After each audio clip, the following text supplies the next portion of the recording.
Bonjour à tous et bienvenue sur le podcast de Tesla Magazine, le podcast qui explore les réalités cachées de la révolution électrique.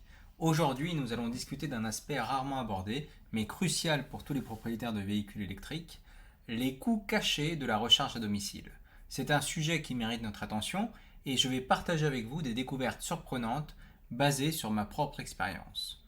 Contrairement à un véhicule thermique, une voiture électrique se ravitaille en électricité, mesurée en kWh. Cependant, pour ajouter un kWh dans la batterie, la voiture doit en consommer légèrement plus. Pourquoi ? En grande partie à cause des pertes liées à l'utilisation du chargeur et de l'électronique embarquée, comme la ventilation et le module d'équilibrage des charges. Pour mieux comprendre cela, j'ai installé une prise EV Énergie de chez Elgato qui me permet de surveiller en temps réel la recharge de ma voiture et de recueillir des données précises sur la tension et l'ampérage. Analyse des données de recharge. Après 16 heures et 18 minutes de recharge, ma voiture affichait une charge à 100%, ajoutant ainsi 33 kWh à la batterie, selon l'ordinateur de bord. Cependant, en consultant l'application EV Énergie, j'ai découvert une consommation réelle de 37,63 kWh, soit une différence de 10,71%.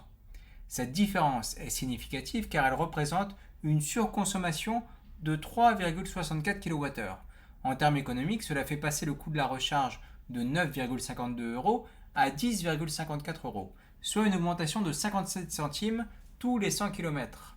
Cette information est cruciale car elle impacte directement le coût d'utilisation de la voiture électrique sur le long terme. Conséquences et débats. Cette surconsommation pose plusieurs questions importantes. Transparence des constructeurs. Pourquoi les constructeurs ne communiquent-ils pas sur ces pertes de recharge ? Intégrer ce surplus dans les chiffres affichés serait plus honnête et aiderait les propriétaires à mieux planifier leurs coûts. Impact écologique. Cette consommation supplémentaire signifie aussi un impact environnemental plus important que prévu. Pour ceux qui choisissent une voiture électrique pour réduire leur empreinte carbone, c'est une donnée essentielle à considérer. Coût de recharge publique.